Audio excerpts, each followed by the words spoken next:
Maya Washington wiped the sweat from her forehead as she finished cleaning the last window on the 5th floor of the downtown office building. At 19 years old, she had been working as a janitor for 6 months, taking night shifts to pay for her nursing school classes during the day. The work was hard, but Maya never complained. She had dreams bigger than these empty hallways, and every dollar she earned brought her closer to becoming a registered nurse. The building was usually quiet after midnight, with only security guards and cleaning staff moving through the corridors. Maya preferred the silence. It gave her time to think about her studies and plan for the future. She had grown up in a small apartment with her grandmother after her parents died in a car accident when she was 12. Her grandmother, Ruth, had worked 3 jobs to keep them afloat, teaching Maya the value of hard work and determination. As Maya pushed her cleaning cart toward the elevator, she heard an unusual sound coming from the parking garage below. It sounded like someone calling for help, but the voice was faint and desperate.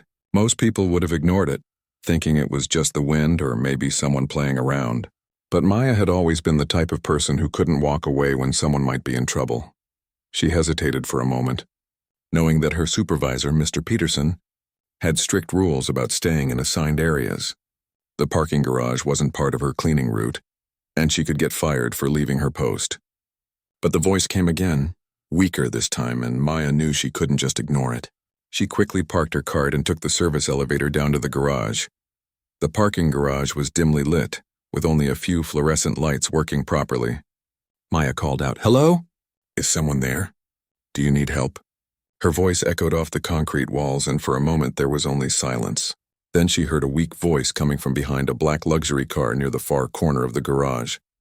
As Maya approached, she saw a young man, probably around her age, sitting on the ground beside the car. He was well dressed in expensive clothes, but something was clearly wrong. His left leg was positioned at an odd angle, and he was breathing heavily. Maya could see he was struggling to move, and there was a look of panic in his eyes. "Please," the young man said, his voice barely above a whisper. "I fell getting out of my car. I can't feel my legs properly. My phone is dead, and I've been here for over an hour. I thought no one would find me." Maya immediately knelt down beside him, her nursing school training kicking in. She had learned basic first aid and knew not to move someone who might have a spinal injury. "Don't try to move," she said gently. "What's your name?" "David," he replied. "David Rothschild. I have a condition called spina bifida. Sometimes my legs just give out and I can't control them properly. I was getting out of my car to go to my office upstairs when I fell. The security guards must not have seen me come down here." Maya had heard of spina bifida in her medical classes. It was a birth defect that affected the spine and could cause various levels of paralysis and mobility issues. She could see that David was scared and had probably been lying there helpless for a long time. "Okay, David, I'm Maya. I'm going to help you, but first I need to call for medical assistance." She pulled out her phone and dialed 911, explaining the situation to the dispatcher. While they waited for the ambulance, Maya stayed with David, talking to him to keep him calm and alert. She learned that he was 20 years old and worked for his father's company, which owned several buildings in the city, including the one where Maya worked. "You're very kind to help me," David said, his breathing becoming more regular as he relaxed. "Most people would have just walked away or called someone else to deal with it.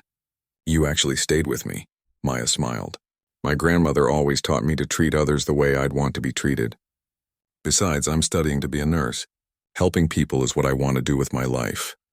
When the paramedics arrived, Maya helped them understand David's condition and what had happened. She watched as they carefully moved him onto a stretcher, making sure to stabilize his spine. David kept looking back at her as they wheeled him toward the ambulance. "Wait," David called out. "Maya, what's your last name?" "I want to thank you properly." "It's Washington," Maya replied. "But you don't need to thank me. Just focus on getting better." As the ambulance drove away, Maya returned to finish her cleaning duties. She didn't think much more about the incident, assuming it was just one of those random moments in life where you help a stranger and then never see them again. She had no idea that David Rothschild was the son of one of the wealthiest men in the state, or that this chance encounter would completely change her life. The next evening, Maya arrived at work as usual, expecting another quiet night of cleaning offices and hallways. But when she checked in with Mr. Peterson, he had an unusual expression on his face. "Maya," he said, "there's someone here to see you." "He's waiting in the lobby." Maya was confused. No one ever visited her at work, and she couldn't imagine who would be looking for her. When she went down to the lobby, she was surprised to see David sitting in a wheelchair looking much better than he had the night before. Beside him stood an older man in an expensive suit who bore a strong resemblance to David. Maya. David's face lit up when he saw her. I'm so glad you're here. I wanted to introduce you to my father, Richard Rothschild. Dad, this is Maya Washington, the woman I told you about. She saved my life last night. Richard Rothschild stepped forward and extended his hand to Maya. She recognized the name immediately. Rothschild Industries was one of the largest companies in the state, involved in everything from real estate to technology. This man was worth billions of dollars, and his son was the person she had helped in the parking garage. Ms. Washington, Richard said, his voice warm but serious. My son has told me everything about what you did last night. David has a serious medical condition, and if you hadn't found him when you did, he could have been seriously injured or worse. Our family owes you a debt of gratitude. Maya felt overwhelmed and didn't know what to say. She had simply done what felt right, and now she was standing in front of one of the most powerful men in the state. She had no idea that this moment was just the beginning of a story that would challenge everything she thought she knew about kindness, prejudice, and the power of doing the right thing. Maya stood in the marble lobby, feeling completely out of place in her cleaning uniform while facing one of the most powerful families in the country. Richard Rothschild was shorter than she had expected, but his presence filled the room.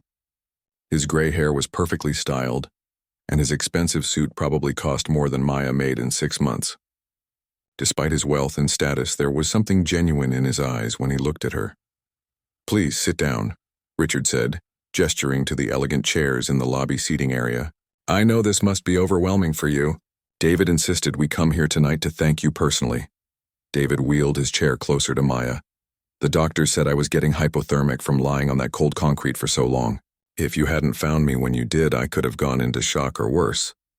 You literally saved my life. Maya shook her head modestly. Anyone would have done the same thing. I just happened to hear you calling for help. That's where you're wrong, Richard said, his voice becoming more serious. David tells me you've been working here for 6 months. That means you've probably walked past that parking garage hundreds of times. But last night you chose to investigate when you heard someone in distress. That takes courage and compassion that not everyone possesses. Richard reached into his jacket and pulled out an envelope. I'd like to offer you a small token of our appreciation. This should help with your nursing school expenses. Maya's eyes widened when she opened the envelope and saw a check for $50,000. She had never seen that much money in her entire life. Her hands trembled as she looked at the numbers, thinking about how this could pay for her entire education and maybe even help her grandmother retire. Mr. Rothschild, I can't accept this, Maya said, trying to hand the check back. It's too much. I didn't help David for money. I know you didn't, Richard replied. That's exactly why we want to give it to you. David also mentioned that you're studying to be a nurse. That tells me you've dedicated your life to helping others. Consider this an investment in your future and all the people you'll help as a nurse. David leaned forward in his wheelchair. Maya, can I ask you something? What made you want to become a nurse? Maya thought about the question. When I was 12, my parents were in a terrible car accident. The nurses at the hospital were so kind to me during the worst time of my life. They took care of my parents and also took care of me, making sure I wasn't scared and that I understood what was happening. I decided then that I wanted to be someone who could help families during their darkest moments. Richard and David exchanged a meaningful look. That's a beautiful motivation, Richard said. I have a proposition for you if you're interested. Rothschild Industries has a scholarship program for promising students in medical fields. Instead of just giving you this check, I'd like to offer you a full scholarship to complete your nursing degree. In exchange, you would work part-time at our company's medical clinic, gaining real experience while you study. Maya couldn't believe what she was hearing. A full scholarship would mean she could quit her night job and focus entirely on her studies. She could graduate faster and start her nursing career sooner, but something about the offer made her cautious. Why are you being so generous? Maya asked. I mean, I'm grateful, but this seems like too much for helping someone who was hurt. David answered before his father could speak. Maya, you don't understand what it's like to live with a disability in my world. Most people see the wheelchair first and the person second. They either treat me like I'm helpless or they pretend I don't exist. Last night you treated me like a human being who needed help. You didn't ask about my family or my money. You just saw someone in trouble and helped. Richard nodded in agreement. In our social circle, acts of genuine kindness are rare. Most people are kind to us because they want something in return. You helped David without knowing who he was or what our family could do for you. That kind of character is precious. Maya felt touched by their words, but she was also practical. Can I think about it overnight? This is a huge decision, and I'd like to discuss it with my grandmother. Of course, Richard said, standing up. Take all the time you need. David, why don't you give Maya your contact information? If she has any questions, she can reach out to you directly. As David wrote down his phone number, he said, Maya, I hope you'll say yes. I'd love to have a friend who sees me as David first, not as the disabled son of a billionaire. That evening, Maya went home to the small apartment she shared with her grandmother, Ruth. Ruth was 73 years old, with silver hair and wise brown eyes that had seen decades of struggle and triumph. She was sitting at the kitchen table, paying bills when Maya walked in with the check still in her hand. Grandma, you're not going to believe what happened to me tonight, Maya said, sitting down across from her grandmother. Ruth listened quietly as Maya told the entire story, from finding David in the parking garage to meeting his father and receiving the incredible offer. When Maya finished, Ruth picked up the check and examined it carefully. $50,000, Ruth said slowly. Baby, this is more money than we've ever seen at one time. I know, but they want to give me even more. A full scholarship to finish nursing school, plus a job at their medical clinic. Grandma, what do you think? Is this too good to be true? Ruth was quiet for a long moment, looking at her granddaughter with thoughtful eyes. Maya, you know I've worked for wealthy families before. Some of them are good people, but some of them think they can buy anything they want, including people's loyalty. The question is, what do your instincts tell you about these Rothschilds? Maya thought about her conversation with David and his father. David seemed genuine. He was scared and grateful, not entitled or demanding. And his father treated me with respect, even though I'm just a janitor. But Grandma, what if they expect something from me that I can't give? What if there are strings attached that they haven't told me about? Ruth reached across the table and took Maya's hands. Child, you've got a good heart and a smart head. If you think these people are sincere, then maybe this is God's way of rewarding you for your kindness. But if you take their offer, you need to be prepared for your life to change in ways you can't imagine. Rich people live in a different world, and not everyone in that world is going to be happy to see a young black woman from our neighborhood succeeding. Maya realized her grandmother was right. Accepting Richard Rothschild's offer would mean entering a world where she might face prejudice and challenges she had never experienced before. But it would also mean achieving her dreams faster than she had ever thought possible. The question was whether she was ready for everything that would come with that opportunity. Maya spent the next 3 days thinking about the Rothschild family's offer. She discussed it with her professors at nursing school, researched Rothschild Industries online, and even visited the company's medical clinic to see what kind of work environment it would be. Everything she learned suggested that the offer was legitimate and could be the opportunity of a lifetime. On Thursday evening, Maya called David to accept the scholarship. His excitement was genuine and contagious, and they arranged to meet the following Monday to begin the paperwork. Maya gave her 2 weeks' notice at the cleaning company, and Mr. Peterson was sad to lose such a reliable employee but happy for her advancement.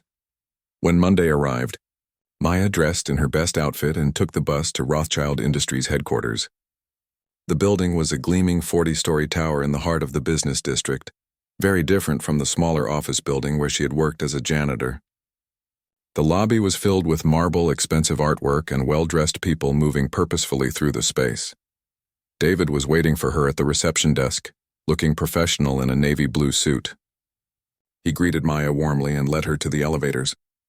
"I'm so glad you decided to accept our offer," he said as they rode up to the 20th floor. "I've been telling everyone about you." "Everyone?"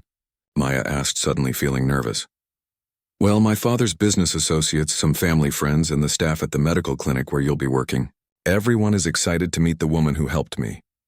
Maya realized that her story was already spreading through Richard Rothschild's social and professional circles. She hoped that was a good thing. But something in David's tone made her wonder if all the attention would be positive. The medical clinic was located on the 20th floor and served employees of Rothschild Industries as well as their family members. It was equipped with state-of-the-art medical equipment and staffed by some of the best doctors and nurses in the city. Dr. Patricia Coleman, the clinic director, was a distinguished woman in her 50s who greeted Maya professionally but warmly. "Ms. Washington, David has told us so much about you," Dr. Coleman said as she showed Maya around the facility. "We're always looking for nursing students who combine academic excellence with real-world compassion. Your quick thinking in helping David shows exactly the kind of judgment we value here."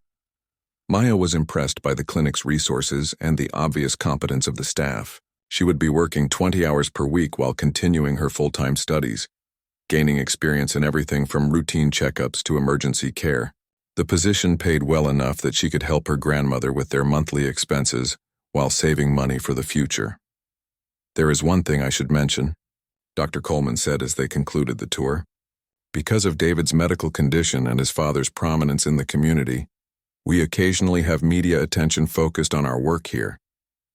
The story of how you helped David has already appeared in a few local news outlets. I hope you're prepared for some public interest in your background and your new position here." Maya felt a chill of concern. She had never sought publicity and wasn't sure how she felt about her personal story being shared with strangers. "What kind of media attention?" she asked. "Nothing intrusive," Dr. Coleman assured her. "Mostly positive stories about good Samaritans and community heroes. Richard Rothschild's public relations team is very skilled at managing these situations appropriately." That afternoon, Maya met with Richard Rothschild in his executive office on the 40th floor. The office was enormous, with floor-to-ceiling windows that offered a panoramic view of the city. Richard was on a phone call when she arrived, speaking in rapid, authoritative tones about a business deal worth millions of dollars.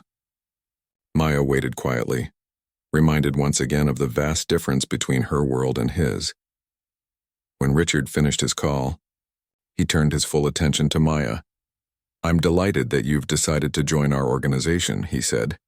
"David hasn't stopped talking about how excited he is to have you working here. I think this arrangement will benefit everyone involved." "Mr. Rothschild, I want to thank you again for this opportunity," Maya said. "But I also want to be honest about something. I'm a little concerned about the media attention. I didn't help David to become famous or to get recognition." Richard's expression became more serious. "I understand your concern, and I respect your desire for privacy. Unfortunately, when you're in our family's orbit, some level of public attention is unavoidable. But I want you to know that our public relations team is instructed to portray you only in the most positive light. The story of your kindness and David's recovery is inspiring to people, and it helps counteract some of the negative stereotypes about both disability and racial relations in our community." Maya hadn't thought about the racial aspect of her story, but she realized that Richard was right. A story about a young black woman helping a wealthy white family's disabled son could indeed challenge people's assumptions and prejudices. Still, she felt uncomfortable being turned into a symbol or a poster child for anything. "I just want to focus on my studies and do good work at the clinic," Maya said. "I hope that's possible without too much attention." "Absolutely," Richard agreed. "Your performance and your education are the most important things. The publicity will die down soon, and you'll be able to focus on your career development." As Maya left Richard's office, she felt optimistic about her future, but also aware that her life was changing in ways she hadn't fully anticipated. She had entered the Rothschild family's world with the best of intentions, but she was beginning to realize that their world came with complexities and expectations she was only beginning to understand. That evening, Maya's grandmother, Ruth, was watching the local news when a story came on about Maya's heroic actions and her new scholarship. The reporter described Maya as a remarkable young woman whose act of kindness has opened doors to a brighter future. There were interviews with David, who spoke eloquently about Maya's character, and with Richard, who praised her dedication to helping others. "Well, baby," Ruth said as the story ended, "looks like you're famous now. How does it feel?" Maya sat down beside her grandmother, feeling a mixture of pride and uncertainty. "It feels strange, Grandma. I'm grateful for the opportunities, but I never expected all this attention. I hope I can live up to everyone's expectations." Ruth patted Maya's hand. "You just be yourself, child. That's what got you this far, and that's what will carry you through whatever comes next. But remember, when you're dealing with powerful people, always keep your eyes open and your values strong. Success can change people, but don't let it change who you are inside." Maya nodded, knowing that her grandmother's wisdom would be more important than ever as she navigated this new chapter of her life. She had no idea that the real challenges were still ahead, and that her relationship with the Rothschild family would soon be tested in ways none of them could imagine. 3 months into her new position at the Rothschild Industries medical clinic, Maya had settled into a routine that felt both challenging and rewarding. Her nursing school grades had improved significantly, now that she could focus entirely on her studies without the exhaustion of night shift cleaning work. The experience she was gaining at the clinic was invaluable, working alongside skilled medical professionals and learning to handle complex cases. Maya had also developed a genuine friendship with David Rothschild. Despite their vastly different backgrounds, they discovered they had similar interests in books, music, and social justice issues. David was more thoughtful and introspective than Maya had initially expected from someone born into such privilege.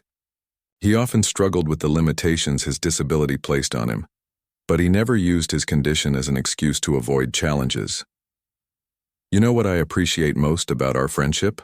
David said one afternoon as they ate lunch in the clinic's break room. "You never treat me like I'm fragile or like I need to be protected from everything. Most people either pity me or they put me on a pedestal because of my family's money." Maya smiled. "That's because I see you as David first, not as your disability or your bank account. Besides, you're tougher than you think. Anyone who's had to deal with medical procedures their whole life has a strength that most people never develop." Their conversation was interrupted when Dr. Coleman approached, their table with a concerned expression. "Maya, could I speak with you privately for a moment?" In Dr. Coleman's office, Maya sensed immediately that something was wrong. The doctor sat behind her desk with her hands folded, looking uncomfortable. "Maya, I've received some concerning reports from a few staff members," Dr. Coleman began. "It seems that some people are questioning whether your position here is based on merit or simply on your relationship with the Rothschild family." Maya felt her stomach drop. She had been working hard to prove herself professionally, and the suggestion that she didn't deserve her position hurt deeply. "What kind of reports?" she asked. "Nothing specific. Just comments about how you receive special treatment and advancement opportunities that other nursing students don't get. Dr. Harrison, in particular, has been vocal about his concerns regarding nepotism in hiring practices." Dr. Harrison was a senior physician at the clinic who had been cool toward Maya since her first day. He was in his 60s, had worked at the clinic for over a decade, and clearly resented any changes to the established order. Maya had noticed his disapproving looks but had hoped her work would speak for itself. "Dr. Coleman, I've never asked for special treatment," Maya said. "I work hard, I'm always on time, and I follow all protocols. If there are concerns about my performance, I'd like to know specifically what they are." "Your performance has been excellent," Dr. Coleman assured her. "That's not the issue. The problem is the perception that you're here because of your personal relationship with the family rather than your qualifications. It's creating some tension among the staff." Maya realized that she was facing exactly the kind of challenge her grandmother had warned her about. Her association with the Rothschild family was both opening doors and creating obstacles. Some people would always question whether she had earned her opportunities or simply received them as charity. "What do you suggest I do?" Maya asked. "Keep doing exactly what you've been doing," Dr. Coleman replied. "Your work will speak for itself over time. But be aware that you may face additional scrutiny that other employees don't experience. It comes with the territory when you're associated with a high-profile family." That evening, Maya decided to discuss the situation with David. They met at a coffee shop near the university, away from the clinic where their conversations might be overheard. David listened thoughtfully as Maya explained what Dr. Coleman had told her. "I'm sorry you're dealing with this," David said. "I was afraid something like this might happen. People in our social circle can be very judgmental, especially about anyone they perceive as an outsider." "The thing is, they're not entirely wrong," Maya said. "I did get opportunities because of my connection to your family, but I'm working hard to prove that I deserve them." David leaned forward, his expression serious. "Maya, you saved my life. That's not a small thing, and it's not something you did for personal gain. If my father wants to help your career because of your character and your goals, that's his choice. Don't let other people make you feel guilty for accepting help that you've earned through your actions." Their conversation was interrupted when a well-dressed woman approached their table. Maya recognized her as Victoria Ashford, a prominent socialite whose family moved in the same circles as the Rothschilds. Victoria's smile was perfectly polished but didn't reach her eyes. "David, darling, how wonderful to see you," Victoria said, completely ignoring Maya's presence. "I heard you were spending time with the young woman who helped you. How charitable of your family to take her under your wing." Maya felt her face grow hot with embarrassment and anger. Victoria's tone made it clear that she viewed Maya as some kind of charity case rather than David's friend or professional colleague. David's voice became cold. "Victoria, I'd like you to meet Maya Washington. She's a nursing student and a valued member of our medical clinic staff. She's also my friend." Victoria's gaze shifted to Maya with obvious skepticism. "How nice," she said in a tone that suggested it was anything but nice. "I'm sure you're very grateful for all the opportunities the Rothschild family has provided you." "I am grateful," Maya replied evenly. "But I'm also working hard to earn everything I've been given. Mr. Rothschild invested in my education because he believes in my potential, not because he feels sorry for me." Victoria's smile became even more artificial. "Of course, dear. Well, David, I hope you'll be at the Children's Hospital Charity Gala next month. Your father is one of our major sponsors, and it wouldn't be the same without the family's support." After Victoria left, David shook his head in frustration. That's exactly the kind of attitude you're going to encounter from some people in our social circle. Victoria and people like her believe that success and opportunity should only go to people who already have them. Maya felt discouraged. Maybe this was a mistake. Maybe I don't belong in your world. "Don't let people like Victoria make you question yourself," David said firmly. "You belong wherever your talent and hard work take you. The problem isn't with you. It's with people who can't accept that someone from a different background might be just as capable as they are." As Maya rode the bus home that evening, she thought about her conversation with David and her encounter with Victoria. She was beginning to understand that accepting the Rothschild family's help had put her in a difficult position. She would have to work twice as hard as anyone else to prove herself, and even then, some people would always question her legitimacy. When she arrived home, Maya found her grandmother Ruth waiting up for her with a cup of tea and a concerned expression. "You look troubled, baby," Ruth said. "What's weighing on your mind?" Maya told her grandmother about the challenges she was facing at the clinic and the attitude she had encountered from Victoria Ashford. Ruth listened carefully, nodding at intervals as Maya spoke. "You know, child, I've seen this before," Ruth said when Maya finished. "When I worked for wealthy families, there were always people who resented any kindness shown to the help. They're threatened by the idea that someone from our background might be just as smart or capable as they are."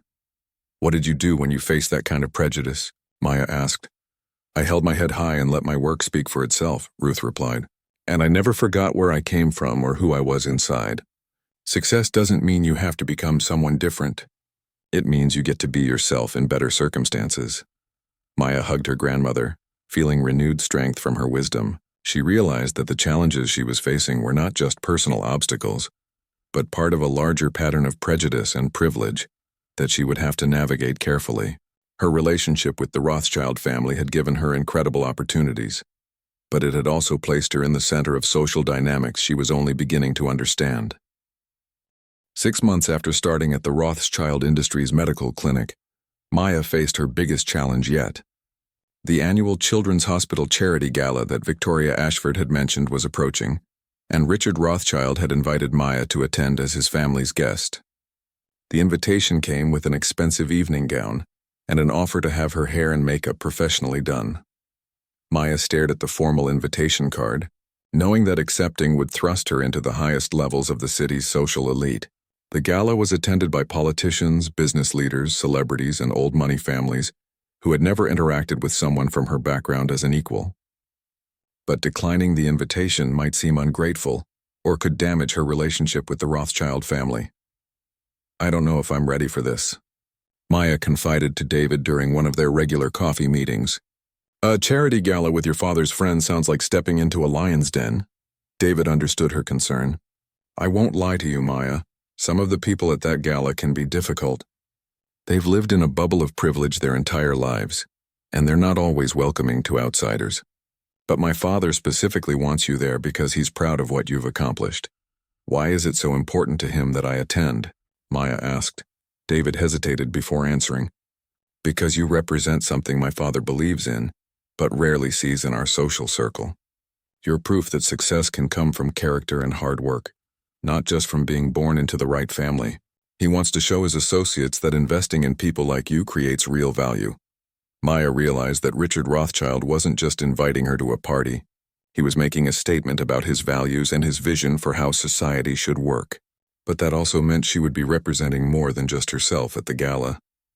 She would be carrying the hopes and expectations of everyone who believed in the power of education and opportunity to change lives.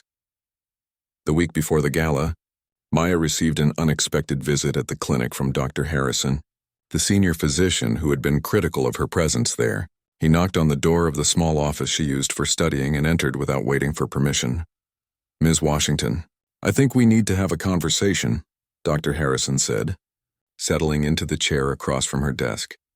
Maya looked up from her medical textbooks, immediately on guard. Dr. Harrison rarely spoke to her directly, and when he did, it was usually to give curt instructions or corrections. "I've heard that you'll be attending the Children's Hospital Gala as the Rothschild family's guest," Dr. Harrison continued. "I want to give you some advice about how to conduct yourself at such an event." Maya felt her irritation rising. "What kind of advice?" "The people at that gala are some of the most influential individuals in the state. They donate millions of dollars to charitable causes and make decisions that affect thousands of jobs. It's important that you remember your place and don't try to position yourself as their equal." Maya set down her pen and looked directly at Dr. Harrison. "And what exactly is my place, Dr. Harrison? You're a nursing student who received an extraordinary opportunity because of one act of kindness. That's admirable, but it doesn't make you a member of their social class. Don't mistake their temporary interest in your story for permanent acceptance." Maya felt her anger building, but she forced herself to respond calmly. "Dr. Harrison, I understand that some people question whether I belong here, but Mr. Rothschild invited me to that gala, not because he feels sorry for me, but because he values what I represent. I plan to conduct myself with dignity and professionalism, just as I do every day at this clinic." Dr. Harrison's expression hardened. "Pride goes before a fall, young lady. Don't let a few months of special treatment make you forget who you really are." After Dr. Harrison left, Maya sat alone in her office, shaking with a mixture of anger and hurt. His words had been designed to undermine her confidence and make her question her worth. But they had also revealed something important. Her presence in the Rothschild family's world was threatening to people who believed that social and economic barriers should be permanent. That evening, Maya called David to tell him about her conversation with Dr. Harrison. David's reaction was immediate and furious. "He had no right to speak to you that way," David said. "Dr. Harrison represents everything that's wrong with the old guard mentality. He thinks success should only be available to people who look like him and come from backgrounds like his." "Maybe he has a point, though," Maya said. "Maybe I am getting ahead of myself. Maybe I should be more grateful and less ambitious." "Maya, listen to me," David said firmly. "You are one of the smartest, most dedicated people I've ever met.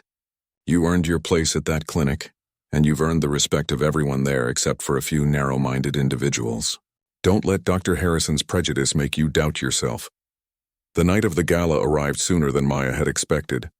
She stood in front of her mirror, wearing the elegant black evening gown that Richard Rothschild had provided. The dress fit perfectly and made her feel beautiful, but it also felt like a costume for a role she wasn't sure she could play convincingly.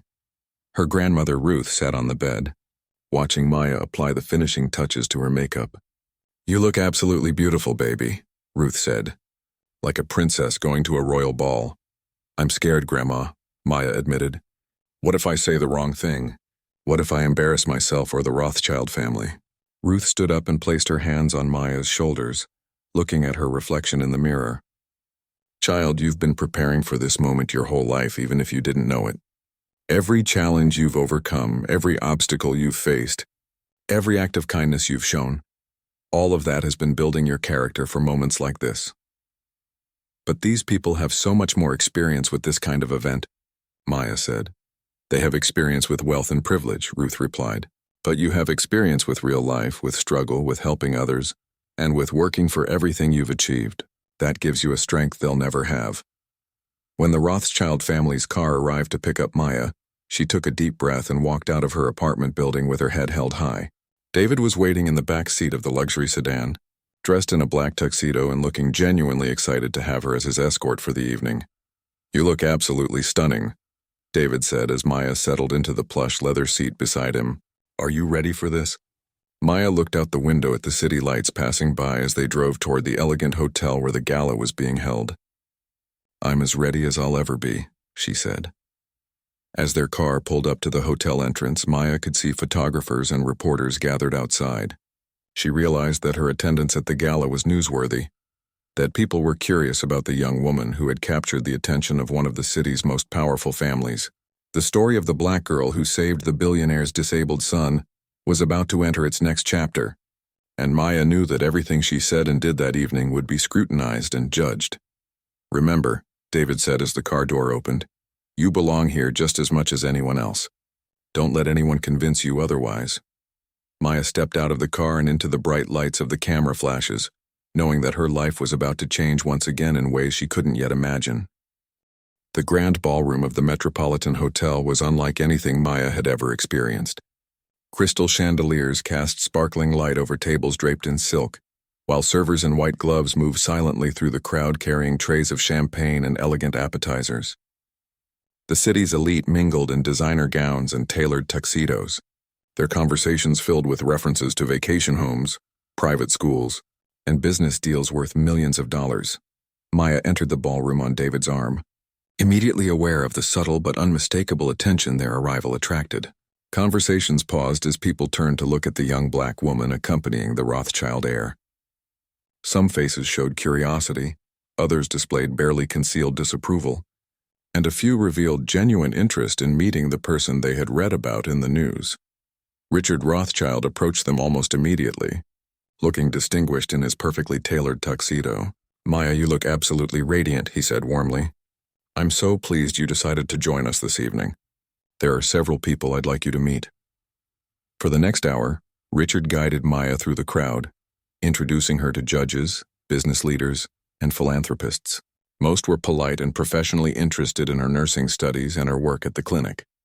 But Maya couldn't shake the feeling that she was being evaluated and measured against standards she didn't fully understand. The most challenging encounter came when Richard introduced Maya to Senator Margaret Whitmore, a powerful politician known for her conservative views on social issues. The senator's smile was polished but cold as she shook Maya's hand. "Ms. Washington, I've read about your remarkable story," Senator Whitmore said. "It's wonderful to see young people taking advantage of the opportunities available to them in this great country." Maya sensed an underlying message in the senator's words. "I've been very fortunate to receive support from the Rothschild family," Maya replied carefully. "But I'm also working hard to earn everything I've been given." "Of course you are, dear," the senator said with a patronizing tone. "I'm sure you understand how important it is to show gratitude for the generosity that's been shown to you. Some people in your position might develop unrealistic expectations about what society owes them." Maya felt her face grow warm with anger, but David's gentle touch on her arm reminded her to stay calm. "Senator, I think Maya's achievements speak for themselves," David interjected. "She's earned top grades in nursing school while working part-time at our medical clinic. Her success comes from her own dedication and talent." Senator Whitmore's expression hardened slightly. "Of course, David. I wasn't suggesting otherwise. I simply believe it's important for young people to understand the value of hard work and personal responsibility." After the senator moved away, Maya felt shaken by the encounter. "She was basically telling me to know my place and be grateful for whatever scraps I'm given," Maya said quietly to David. "That's exactly what she was doing," David replied. "Senator Whitmore represents the worst aspects of the old guard mentality. She can't accept that someone from your background might achieve success on their own merits." The evening's program began with dinner and speeches from various charity organizers and major donors. Maya found herself seated at the head table with the Rothschild family, a position that drew even more attention from the other guests. She was acutely aware of the whispered conversations and sideways glances directed toward her throughout the meal. The keynote speaker was Dr. Jennifer Martinez, a pediatric surgeon who had grown up in poverty and worked her way through medical school to become one of the country's leading children's heart specialists. Dr. Martinez spoke passionately about the importance of providing opportunities for talented, young people regardless of their economic background. Excellence knows no zip code, Dr. Martinez said from the podium. Some of the most brilliant minds in medicine, science, and business come from families who never had the chance to develop their potential. When we invest in education and opportunity for all young people, we don't just help individuals, we strengthen our entire society. Maya felt inspired by Dr. Martinez's words and realized that she wasn't alone in her journey. There were other people who had navigated the challenges of moving between different social worlds while maintaining their integrity and values. After the formal program ended, the evening continued with dancing and informal socializing. Maya was standing near the bar, taking a brief break from the intense social interactions, when she was approached by Victoria Ashford, the socialite she had met months earlier at the coffee shop. Well, Maya Washington," Victoria said, her voice dripping with false sweetness. "You certainly have made quite an impression on the Rothschild family. I must say, you've managed this whole situation very cleverly." Maya turned to face Victoria, immediately on guard. "I'm sorry, but I don't understand what you mean by managing the situation." Victoria's smile became more predatory. "Oh, come now, dear. You rescued David from that parking garage, and now you've parlayed that one act into a full scholarship, a job, and entree into the highest levels of society. It's really quite impressive how you've maximized the opportunity."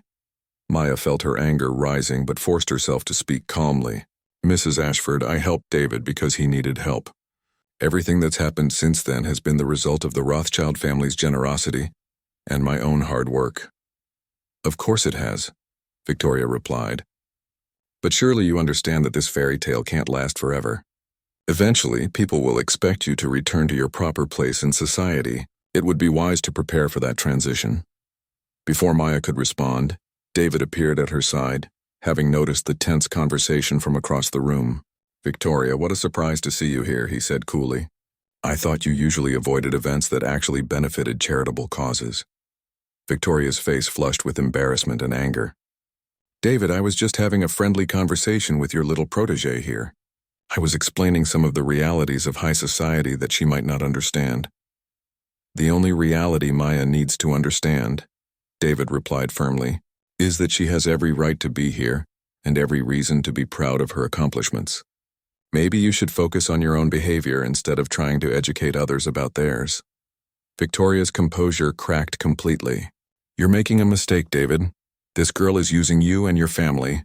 She's not one of us, and she never will be, no matter how many charity cases your father decides to champion." The confrontation had grown loud enough to attract attention from nearby guests, and Maya realized that the evening was about to become a very public spectacle. She could see people turning to watch, their faces showing a mixture of curiosity and anticipation for drama. "You're absolutely right, Mrs. Ashford," Maya said, her voice clear and steady. "I'm not one of you. I'm someone who believes that a person's worth is determined by their character and their contributions to society, not by how much money their family has or what social circle they were born into. If that makes me different from your crowd, then I'm proud to be different." Victoria's mouth opened and closed as she struggled to find a response. But before she could speak, Richard Rothschild appeared beside the group. His expression was calm, but Maya could see steel in his eyes as he looked at Victoria. "Ladies and gentlemen," Richard said in a voice that carried across the nearby tables, "I'd like to take this opportunity to say something about our guest this evening. Maya Washington represents the very best of what we hope to achieve through education and opportunity. She has shown more grace, intelligence, and dignity in the past 6 months than some people demonstrate in a lifetime." The ballroom had grown quiet as Richard continued speaking. "Anyone who questions Maya's right to be here tonight or her place in our community is revealing more about their own limitations than about hers. Maya is not our charity case, she is our inspiration." The speech was met with enthusiastic applause from most of the crowd, but Maya could see that some faces remained skeptical or disapproving. She realized that the battle for acceptance and respect would be ongoing, requiring constant vigilance and strength. As the evening wound down, Maya reflected on everything that had happened. She had faced direct confrontation from people who wanted to diminish her achievements and question her worth. But she had also received strong support from the Rothschild family and discovered reserves of strength and confidence she hadn't known she possessed. "How are you feeling?" David asked as they prepared to leave the hotel. "Exhausted," Maya admitted, "but also stronger than I felt when the evening started. I understand now what I'm up against, and I know I can handle it." David smiled. "That's exactly what I hoped you'd discover tonight. You don't need anyone's permission to succeed. Maya, you just need to keep being yourself and keep working toward your goals." As their car pulled away from the hotel, Maya looked back at the elegant building where she had just experienced one of the most challenging and transformative evenings of her life. She knew that the story of the black girl who saved the billionaire's disabled son was entering its final chapter, but she also knew that her own story was just beginning. 2 years after the charity gala confrontation, Maya Washington stood in the graduation auditorium wearing her nursing school cap and gown, preparing to receive her degree with highest honors.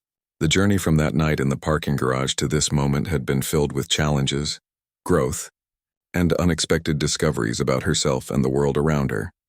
Maya had not only completed her nursing degree but had also been accepted into a prestigious graduate program to become a nurse practitioner. Her work at the Rothschild Industries Medical Clinic had earned her recognition from the State Nursing Association, and she had been invited to speak at conferences about healthcare accessibility and community outreach. David Rothschild sat in the front row of the auditorium with his father, Richard, both beaming with pride as Maya's name was called to receive her diploma.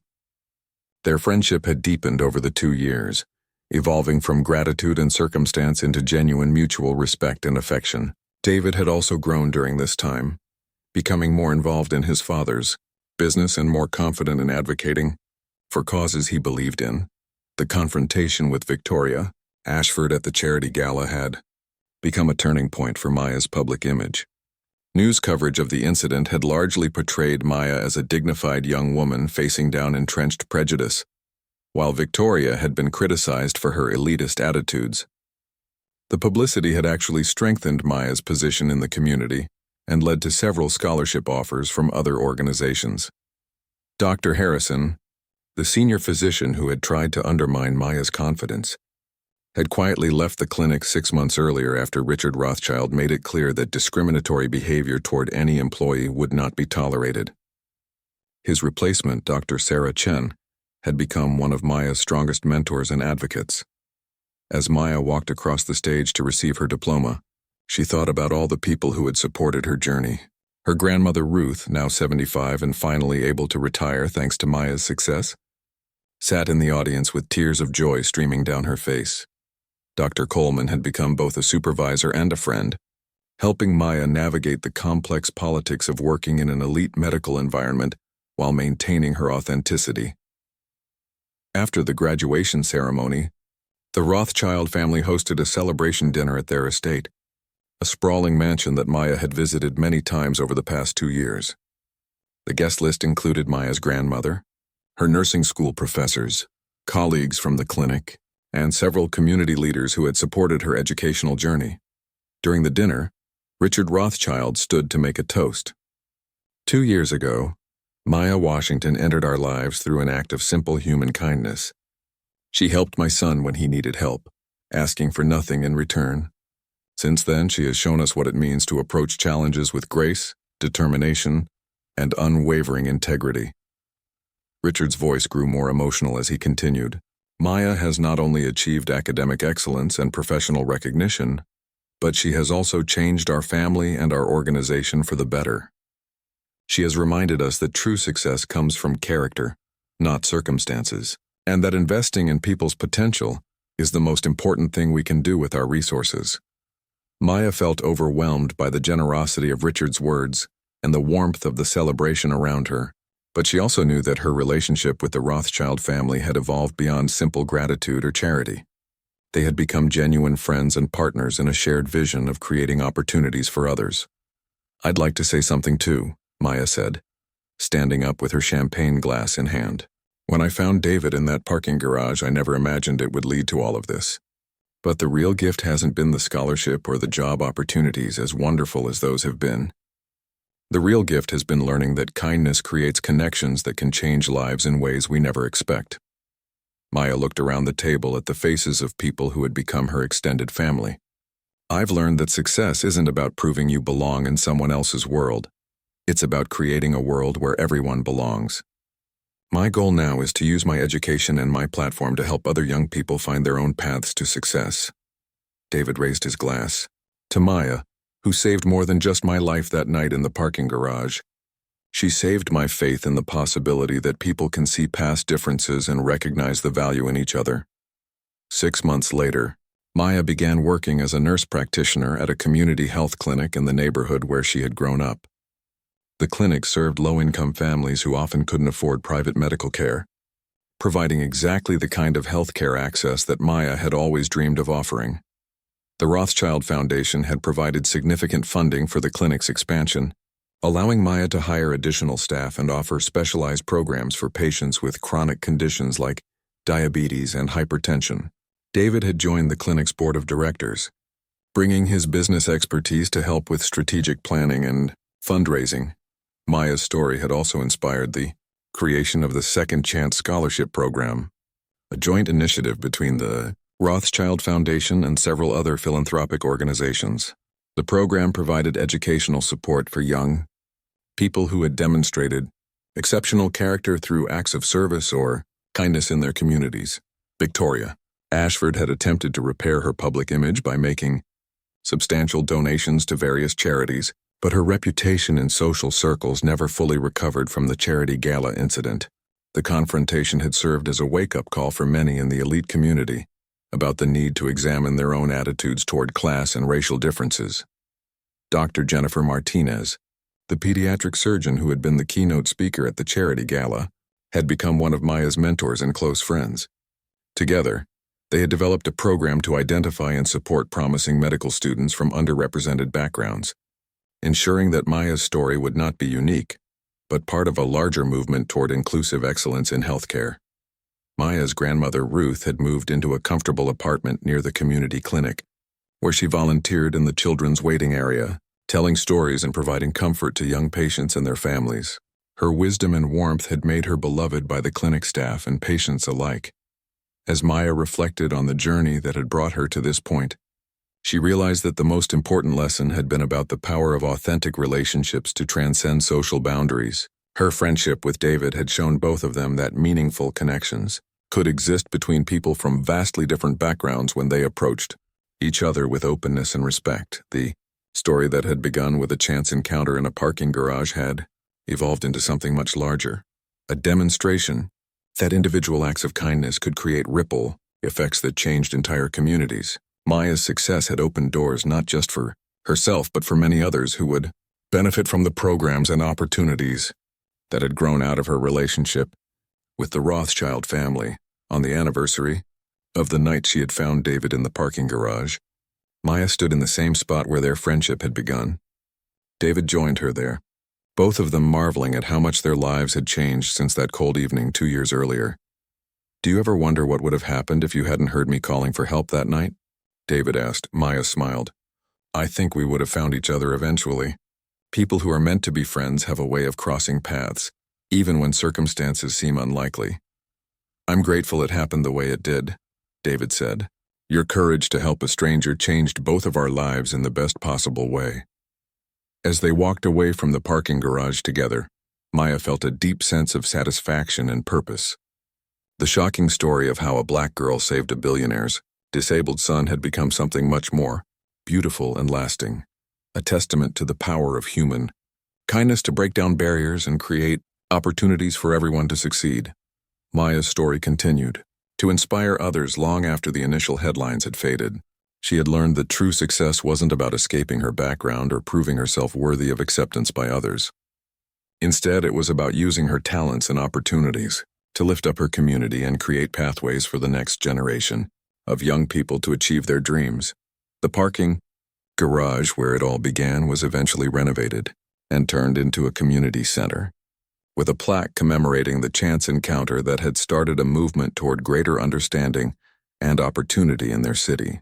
Maya and David attended the dedication ceremony together, surrounded by the many lives that had been touched and changed by their unlikely friendship.